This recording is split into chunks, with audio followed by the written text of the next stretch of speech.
Bismillahirrahmanirrahim. Assalamualaikum warahmatullahi wabarakatuh.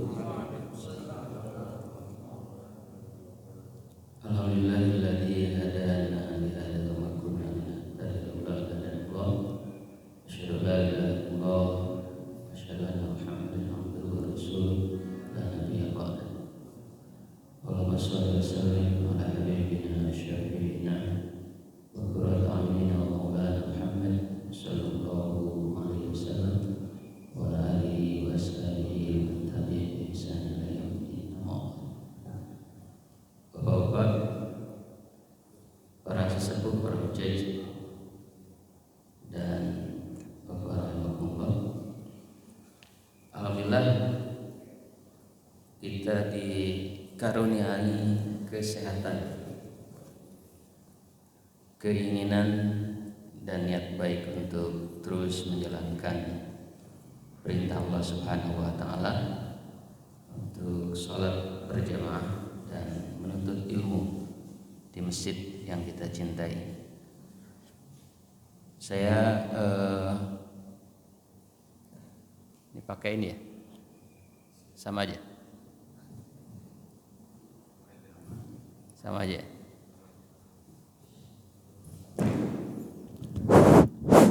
Tes.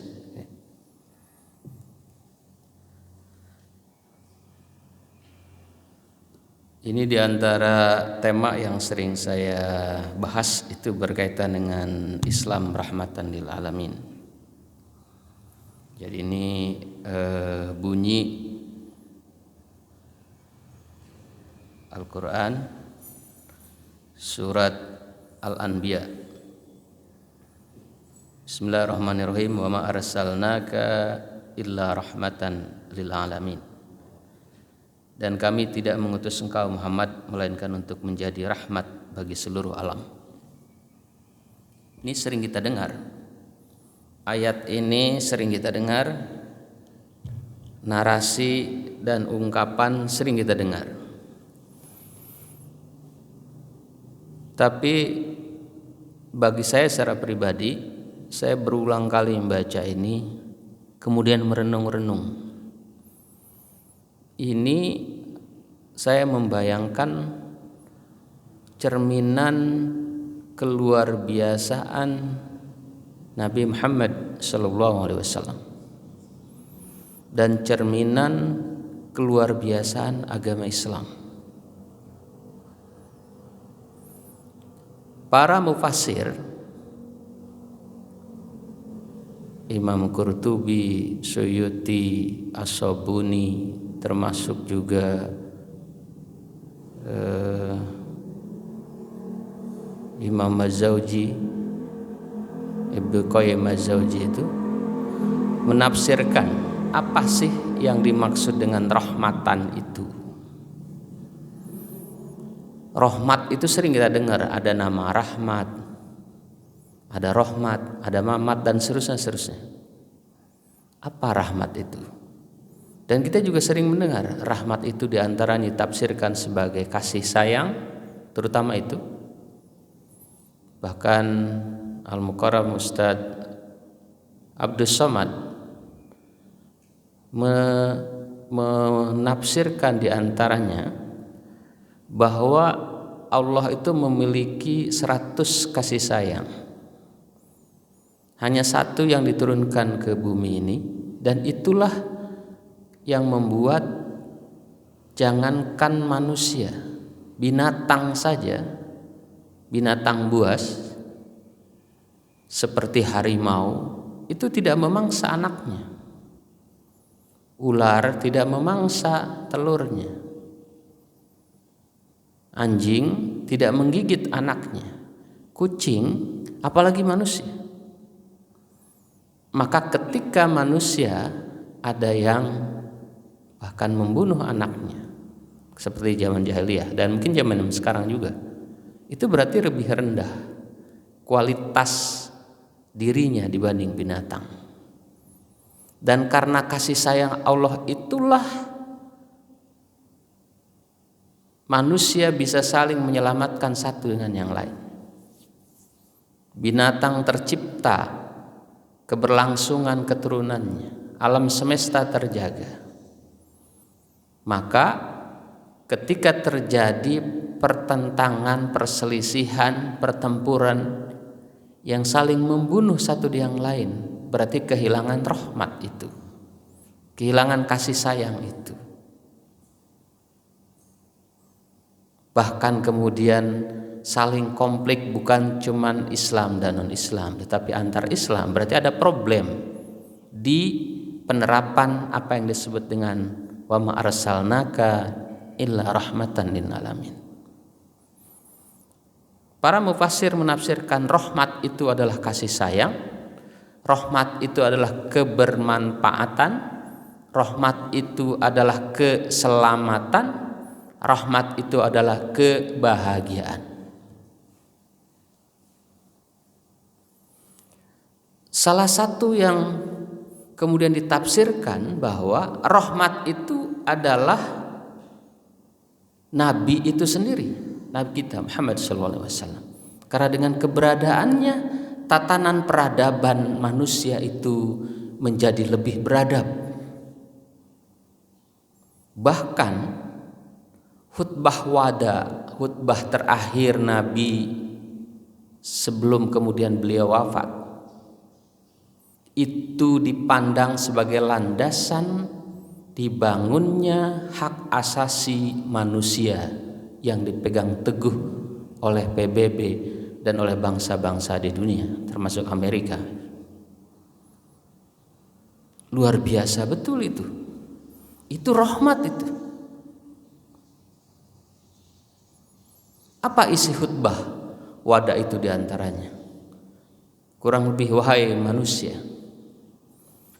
jagalah jiwamu, jagalah hartamu, karena jiwa dan harta itu sesuci hari ini, hari wada, hari haji, ketika Nabi khutbah itu. Karena darah, jiwa, dan hartamu memiliki nilai kesucian. Maka salah satu tatanan peradaban dunia yang berlandaskan HAM itu tidak boleh siapapun, jangankan membunuh, merendahkan, melecehkan, membuli. Karena apa?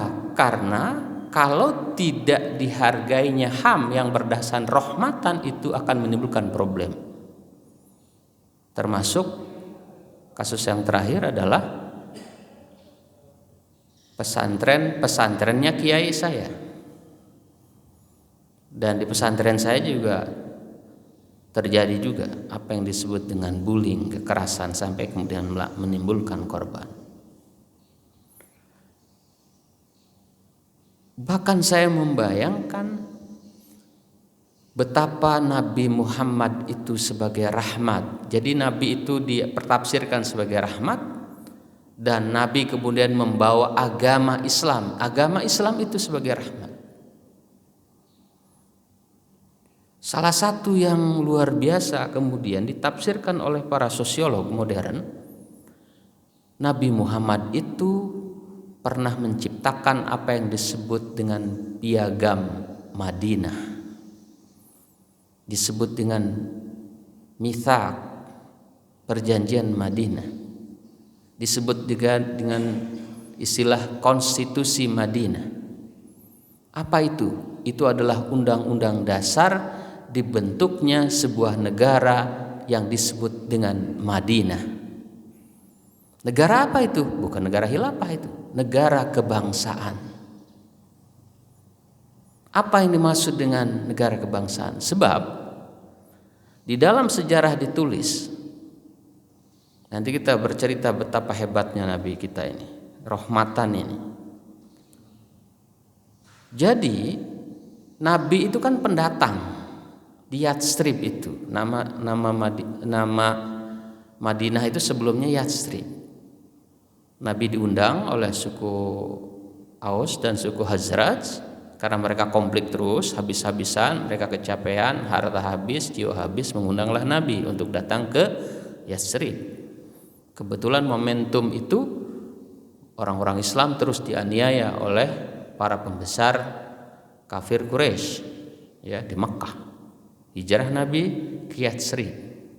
Dan di Yatsrib itu secara ekonomi mapan. Para pelaku bisnismen besarnya adalah orang-orang Yahudi. Dan di Yatsrib pula sudah ada warga asli Yatsrib, dan Nabi itu pendatang, disebutkan kaum Muhajirin. Jadi sebelum dilakukan kemudian Nabi Muhammad SAW mendirikan sebuah negara modern, negara kebangsaan yang disebut Madinah itu, dan Madinah itu sekali lagi bukan negara khilafah. Madinah itu Nabi melakukan survei. Bayangkan, sudah terpikirkan untuk memetakan jumlah penduduk Madinah waktu itu. Apa yang menurut saya luar biasa? Penduduk Yatsrib atau Madinah yang beragama Islam, yang terdiri dari kaum Muhajirin pendatang, kaum Muslim pendatang itu Muhajirin, dan kaum Muslim pribumi asli itu adalah Ansor. Kurang lebih berapa? 1.500 warga Muslim di Madinah atau Yatsrib itu. Berapa warga Yahudi, para pembesar ekonom Yatsrib itu? Ada dari Bani Qainuqa, Bani Quraidah, dan Bani satu lagi itu Bani Nadir kalau nggak salah. 3 suku Yahudi itu jumlahnya berapa? 4.000. Orang Islam cuma apa? 1.500. Berapa jumlah orang kafirnya di situ yang penyembah api, kaum Majusi, penyembah berhala? Jumlah kaum kafirnya di Yatsrib atau Madinah itu adalah 4.500. Berarti komunitas Muslim yang dipimpin Rasulullah SAW cuma 15% dari total populasi warga Yatsrib atau Madinah yang berjumlah 10.000 orang. Minoritas.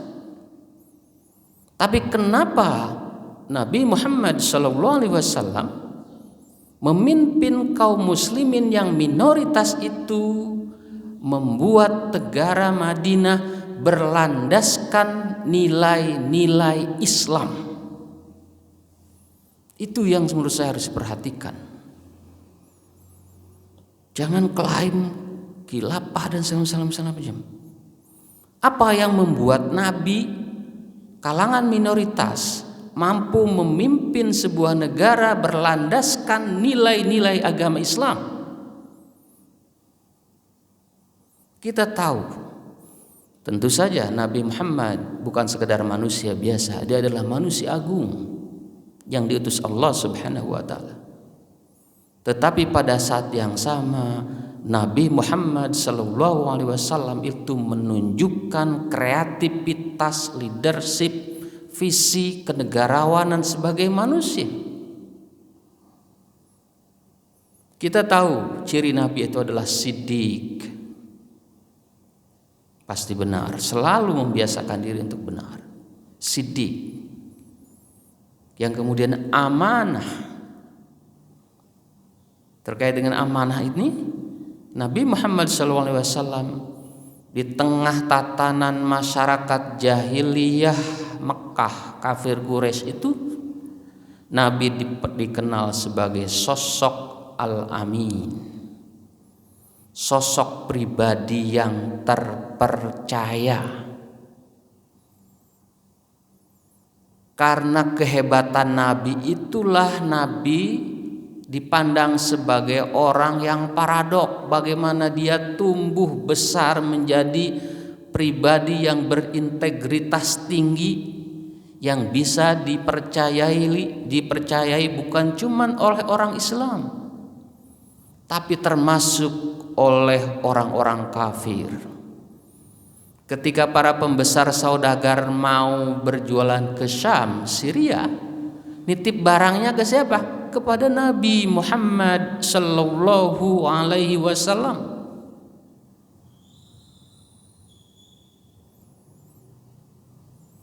Jadi mau membuat Islam jadi rahmatan itu butuh karakter kepribadian pemimpin yang hebat.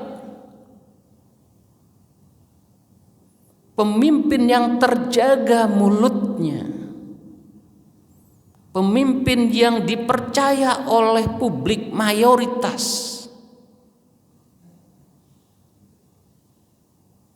Coba lihat.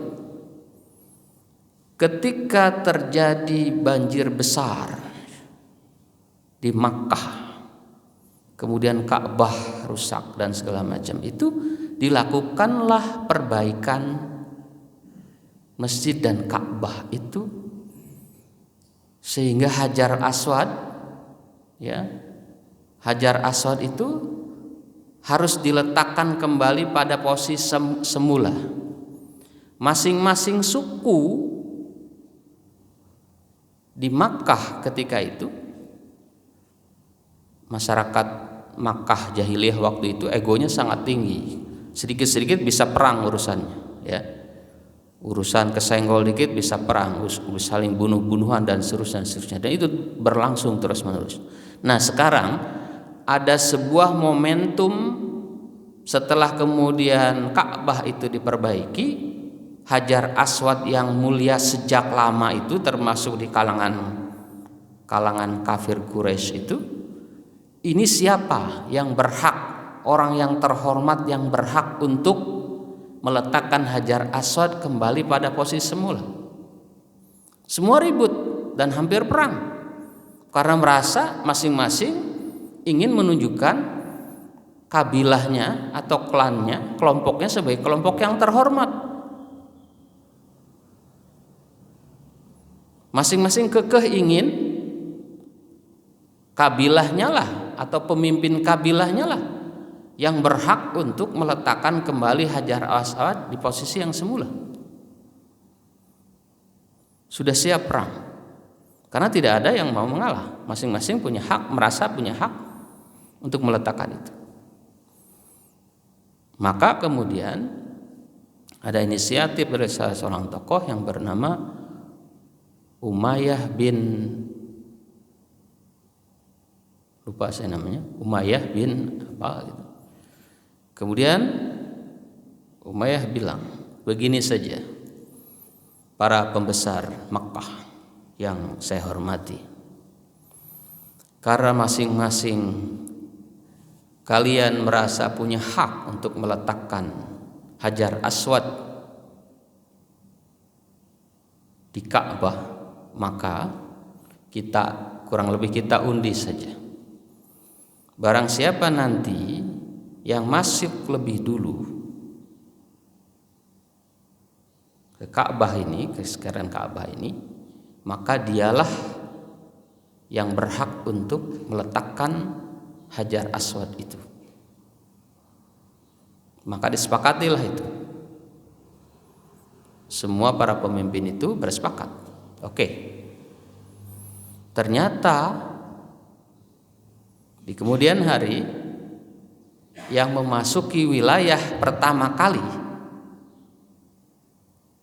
wilayah sekitaran Ka'bah itu adalah Nabi Muhammad Shallallahu Alaihi Wasallam. Waktu itu belum jadi nabi, umur beliau baru 30 tahun. Tapi apa yang dilakukan oleh Nabi? Sebenarnya sebagai manusia dia sudah punya hak dan dia akan memiliki kehormatan lebih tinggi dibanding dengan para pembesar dan pemimpin kabilah yang lain. Dia bisa langsung berhak dan tidak akan terjadi peperangan karena dia berhak. Tinggal ambil dan letakkan pada posisi semula, dan itu dengan akan berimplikasi pada kehormatan, keharuman nama baik beliau di mata kalangan masyarakat kafir Quraisy waktu itu. Tapi apa yang dilakukan oleh Nabi yang Al-Amin, yang punya visi besar ini, yang punya solidarity maker ini, yang punya mentalitas kenegarawan ini, yang punya mentalitas pemersatu ini. Dia minta semacam sorban kain besar itu. Saya minta kain. Diletakkan oleh Nabi di tengah-tengah kain itu Hajar Aswad, dan diminta dengan hormat masing-masing pemimpin kabilah untuk memegang pinggiran dari kain itu. Dan kain itu diangkat bersama-sama oleh para pemimpin kafir Quraisy, dan setelah itu kemudian Nabi mengambil Hajar Aswad dan diletakkan pada posisi semula. Itu luar biasa itu. Dan pemimpin semacam itu yang bisa membuat sebuah negara dipimpin oleh kaum minoritas. Kenapa? Sebab Nabi Muhammad SAW kaya, hebat, dengan karakter kepribadian yang bisa dipercaya. Al-Amin. Jadi jangan terburu-buru mau klaim mayoritas atau minoritas. Perbaiki dulu mentalitas pemimpin yang mampu menyatukan komponen bangsa, bukan cuma menyatukan orang Islam, kaum Muhajirin dan Ansor, tapi mampu menyatukan orang Islam dengan orang Yahudi, dengan orang Majusi, dengan orang kafir penyembah berhala di Madinah Yatsrib itu. Ini yang menurut saya mungkin jarang dengar orang membahas ini. Wa ma arsalnaka illa rahmatan lil alamin. Maka Nabi waktu itu dan Islam waktu itu menjadi rahmat bagi para penduduk Yatsrib. Dan Nabi Islam menjadi rahmat bagi kaum Khazraj dan Aus yang terus-menerus berperang sebelum didamaikan Nabi.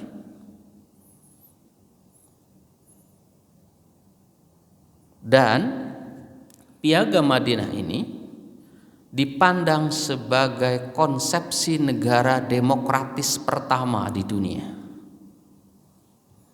Itu harus tahu itu kita. Bahwa negara demokratis pertama itu disebut berlandaskan konstitusi itu, berlandaskan undang-undang itu adalah yang dibikin oleh Nabi Muhammad sallallahu alaihi wasallam. Di tengah sebuah negara, sebuah kerajaan waktu itu dibangun berdasarkan konsepsi monarki, sistem kerajaan. Ada negara-negara besar, negara Persia. Negara adidaya waktu itu adalah Persia dan Romawi. Persia, Iran, Romawi, Italia. Kemudian ada Romawi Timur, Bizantium, Turki yang sekarang. Ada Romawi Barat, Italia. Jadi negara-negara besar, tradisinya waktu itu negara itu adalah monarki, sistem kerajaan. Turun-temurun sistem kekuasaan itu tidak bisa diambil alih oleh selain keturunan raja, keturunan sultan, keturunan kaisar. Tapi Nabi tahun 622 Masehi, abad ke-7, sudah memperkenalkan sistem negara berdasarkan konstitusi, bukan berdasarkan sistem monarki.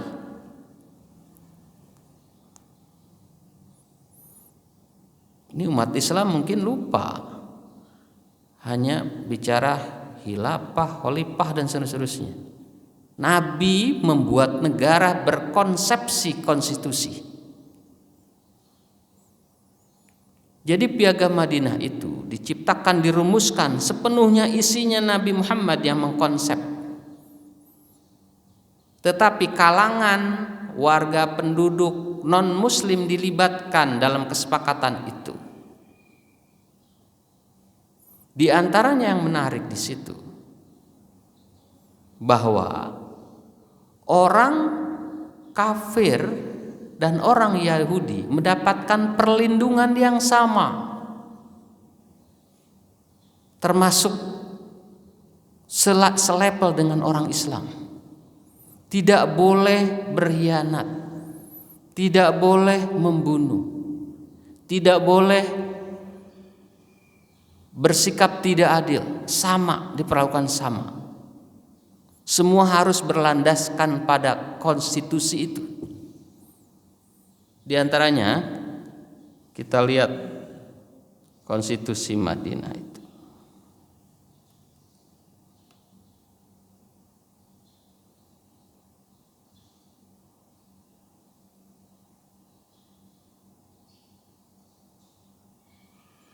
Ada 47 pasal konstitusi Madinah itu. Pasal 20. Perlindungan yang diberikan oleh seorang yang tidak beriman terhadap harta dan jiwa seorang musuh Quraisy tidaklah diakui. Jadi kalau terhadap musuh tidak boleh, ya.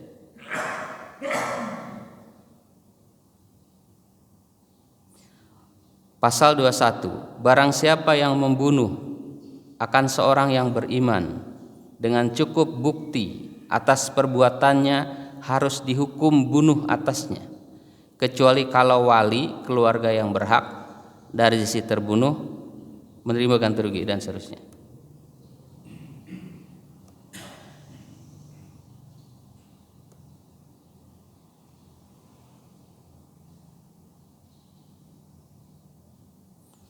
Tidak dibenarkan bagi setiap orang yang mengakui piagam ini dan percaya kepada Tuhan dan hari akhir akan membantu orang-orang yang salah dan memberikan tempat kediaman baginya.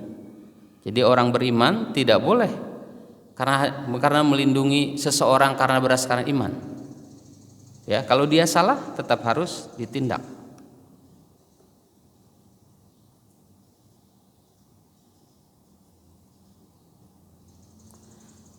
Pasal 24. Warga negara dari golongan Yahudi memikul biaya bersama-sama dengan kaum beriman selama negara dalam peperangan. Jadi saat perang, termasuk kaum Yahudi itu berkewajiban untuk mengeluarkan biaya untuk melindungi eksistensi negara Madinah dan seterusnya. Jadi ini dipandang oleh para peneliti dan para ahli sebagai landasan negara konstitusi yang pertama di dunia dan dianggap terlalu maju. Kenapa? Karena di zamannya itu tidak ada sistem kayak gini, adanya sistem monarki. Maka kemudian dalam proses perjalanannya setelah Nabi kemudian berganti pada sistem khilafah dalam sistem syuro, bukan khilafah yang dipersepsi oleh yang lain, sistem syuro. Ya, musyawarah. Setelah Nabi wafat diganti oleh Abu Bakar. Setelah Abu Bakar kemudian Umar, Utsman, Ali. Kemudian sistem barulah kembali ke sistem monarki lagi di zaman Umayyah dan seterusnya. Nah, kehebatan Nabi ini baru kita bicara tentang wa ma arsalnaka ila rahmatan lil alamin dengan multi perspektif. Ya, di mana sih letaknya rahmatnya itu? Rahmat Nabi dan agama itu di mana letak? Salah satunya tadi, betapa cerdasnya Nabi itu. Beliau siddiq, amanah, tabligh, patonah. Coba lihat. Berarti orang Islam, pemimpin Islam yang mampu membunyikan rahmah Islam sebagai rahmatan lil alamin itu membutuhkan pemimpin yang siddiq, pemimpin yang amanah, pemimpin yang tabligh. Tablighnya apa? Tabligh itu sampai pesannya itu. Maka dalam Islam diajarin tuh tabligh yang benar gitu. Ud'u ila sabili rabbika bil hikmati wal mau'izatil hasanah wajadilhum billati hi ahsan. Itu struktur dakwah tuh begitu harusnya. Pertama bil hikmah, untuk komunitas orang yang terpelajar. Hikmah itu apa? Ilmu. Dengan ilmu, bukan dengan teriak-teriak maki-maki orang, dengan ilmu, bil hikmah. Yang kedua dengan apa? Mau'izatil hasanah. Dengan apa? Nasihat yang menarik, yang simpatik, yang mengesankan, yang ada ilmunya. Wajadilhum billati hi ahsan. Kalaupun mau berperang, cara yang terbaik perangnya. Maka Nabi ketika melakukan peperangan dan menawan tawanan itu diperlakukan dengan manusiawi, diperlakukan dengan baik, tidak dianiaya, tidak dilecehkan kehormatan.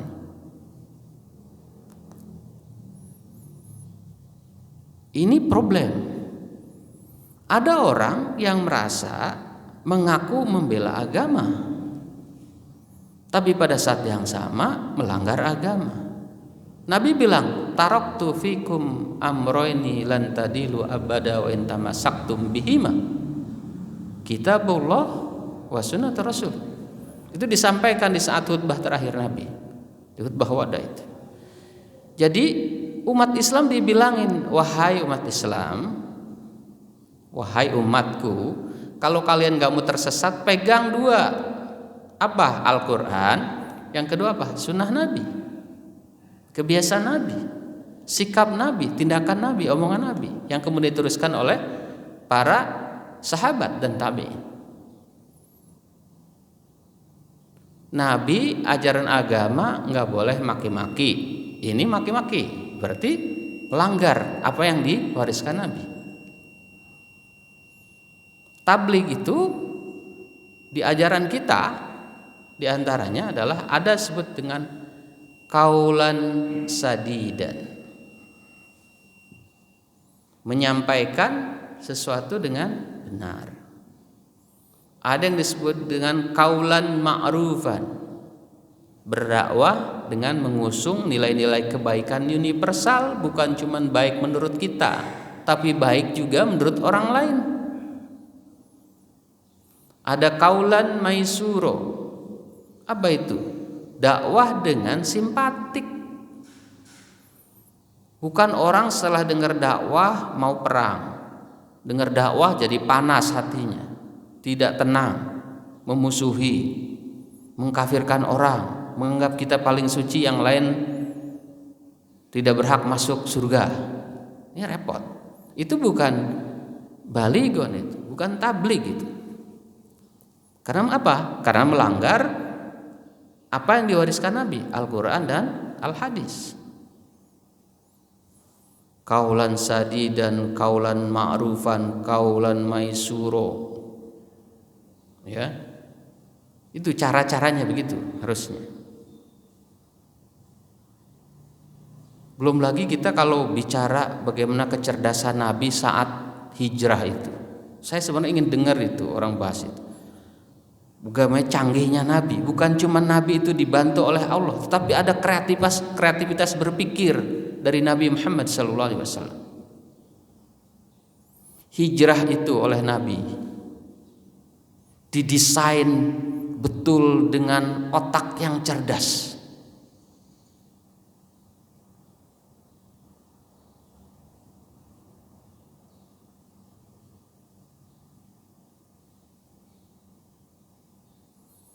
Jadi ceritanya itu, ketika Nabi mau hijrah itu kan datang kaum Aus dan Khazraj itu.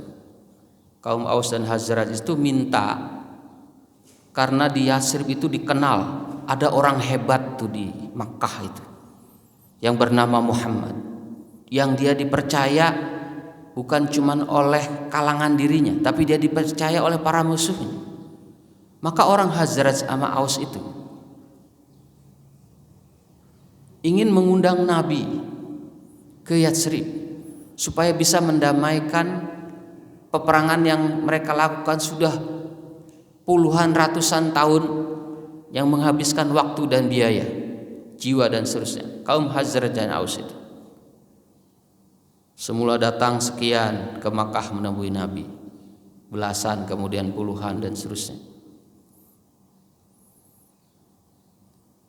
Kemudian orang kafir Quraisy itu merasa ini bahaya kalau Nabi sampai pindah ke Yatsrib, dan itu tekanan terhadap umat Islam sedang tinggi-tingginya. Kenapa? Sebab dua pelindung Nabi meninggal. Khadijah sebagai penyandang dana istri Nabi meninggal. Abu Talib sebagai bapak sosiologis dan pelindung dakwah Nabi meninggal, dan tekanan sangat tinggi.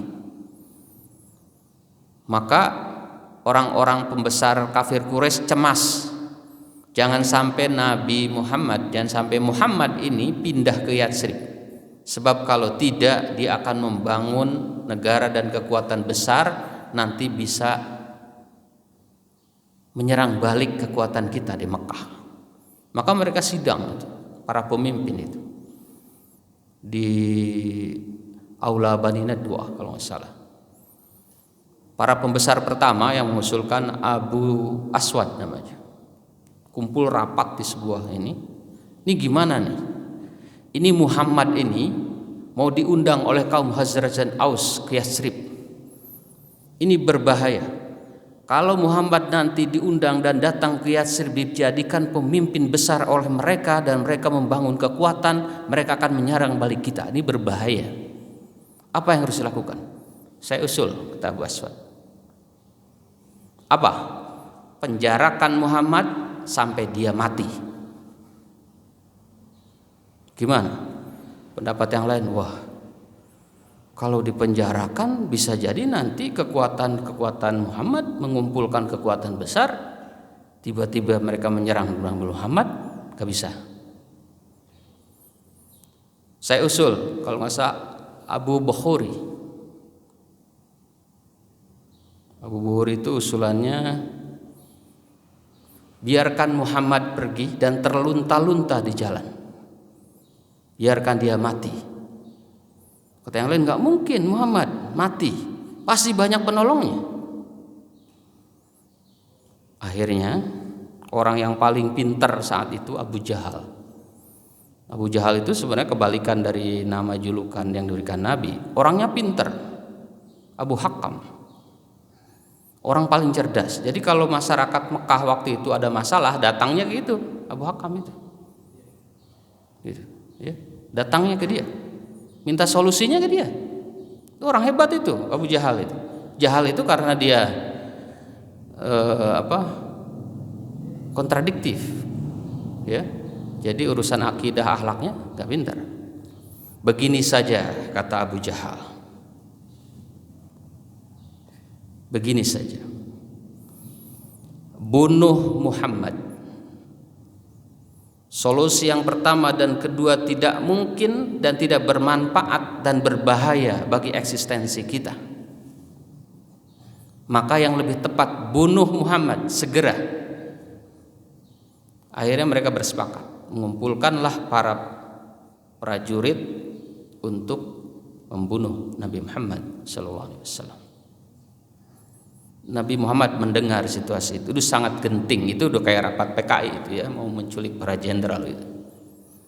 Nabi Muhammad mau dibunuh. Kemudian Nabi Muhammad menyusun strategi. Biasanya Nabi Muhammad berkunjung ke rumah Abu Bakar itu di sore hari. Biasa diskusi tentang perjuangan. Pada hari itu Nabi Muhammad datang ke rumah Abu Bakar di siang hari supaya tidak terpantau oleh mata-mata dan para prajurit yang akan membunuh Nabi. Nabi Muhammad bercerita kepada Abu Bakar, "Ya Abu Bakar, situasi dalam kondisi genting. Kita harus melakukan tindakan penyelamatan agama kita. Kamu siap-siap ikut saya nanti, dan siapkan anakmu Abdullah untuk menjadi intelijen yang memantau pergerakan para pembesar kafir Quraisy. Nanti berikan informasi ke saya. Dan anak kamu Asma nanti penyandang logistik yang menyuplai akomodasi yang kita butuhkan nanti dalam perjalanan. Dan pembantu kamu Amir Buhairo, dia adalah bertugas untuk menghilangkan jejak langkah kita dalam perjalanan nanti. Bayangkan itu, sampai segitu Nabi Muhammad itu punya persiapan. Abdullah jadi intelijen, Asma jadi penyandang akomodasi, Amir Buhairo menjadi penghilang jejak. Setelah selesai Nabi pulang. Kemudian biasanya Nabi dia panggil Ali. Ali umur 10 tahunan, masih kecil. Ali, malam ini kamu harus tidur di tempat tidur saya, supaya kemudian saya terlepas dari pantauan para pasukan kafir Quraisy akan membunuh saya. Kenakan jubah hijau yang diberikan pembesar Yaman, supaya mereka melihat bahwa saya tidur di tempat saya. Akhirnya Ali tidur di tempat Nabi, dan ketika para utusan yang akan membunuh Nabi itu datang di malam hari dan mengintip Nabi, masih tidur. Dilihat lagi, Nabi masih tidur. Gimana Muhammad? Masih ada? Masih. Tenang, sebentar lagi dia akan mati di tangan kita. Ternyata terus makin malam. Di tengah malam Nabi keluar lewat jalan yang berbeda. Maka dalam surat Yasin itu ya, waja'alna baina aydihim saddaw wa min khalfihim saddaw wa hum la yubsirun. Dijelaskan di situ. Ada kemudian Nabi menyemburkan debu ya, sehingga tak terlihat oleh pasukan yang ingin membunuh Nabi. Nabi mengendap-endap keluar dan lepas. Sebab bagi orang para prajurit yang akan membunuh itu Nabi masih ada gitu. Jadi mereka tenang-tenang saja. Padahal di dalamnya Ali. Maka semakin makin malam sudah mulai subuh lewat, ini mereka mulai gelisah. Ini Nabi kok biasa, Muhammad ini biasanya bangun gitu di malam hari, kok ini enggak. Akhirnya lama-lama dicek, didobrak masuk, pasti lihat Ali. Mereka marah tentu saja, mana Muhammad, dan seterusnya. Akhirnya mereka bergerak menyusul Nabi. Dan strategi Nabi, Madinah Yatsrib itu ada di utara, tapi Nabi larinya ke selatan, ke arah Yaman, gitu ya. Tentu yang mengubar itu ke arah utara, tapi yang terjadi dia berada ke arah selatan, ya. Dan itu strategi Nabi. Dan kemudian ketika Nabi bersembunyi di sebuah gua itu, ya. Kemudian Abdullah mengirim informasi lewat Amir Buhairo, ya. Kemudian Asma mengirim akomodasi, dan supaya kemudian jejak kaki Nabi Muhammad, Abu Bakar dan Asma itu hilang, maka si Amir Buhairo itu diperintahkan untuk menggembala kambing, ya, sehingga kaki-kaki kambing itu menghilangkan jejak kaki Nabi sampai segitunya. Dan kemudian singkat cerita, Nabi mengambil jalan yang berbeda dibanding dengan jalan umum dan sampai kemudian ke Yatsrib, Madinah. Itu yang saya hanya membahas ini, padahal masih banyak. Jadi betapa yang disebut dengan rahmatan lil alamin itu adalah kebermanfaatan, dan hanya bisa dilakukan oleh pemimpin yang siddiq, amanah, patonah, tabligh itu, ya. Bukan hanya mengandalkan pertolongan Allah, tetapi harus ada kreativitas dan karakter kecerdasan. Maka dalam Islam, kenapa thalabul ilmi itu faridah, menuntut ilmu itu sebuah kewajiban. Karena tanpa ilmu Islam itu tidak akan jadi rahmat, ya. Islam itu tidak akan jadi bermanfaat, Islam itu tidak jadi maslahat dan tidak jadi faktor kebahagiaan, dan bahkan mungkin menjadi mudarat ketika kemudian saling caci, saling maki, bahkan saling bunuh. Itu saja, mohon maaf. Assalamualaikum warahmatullahi wabarakatuh.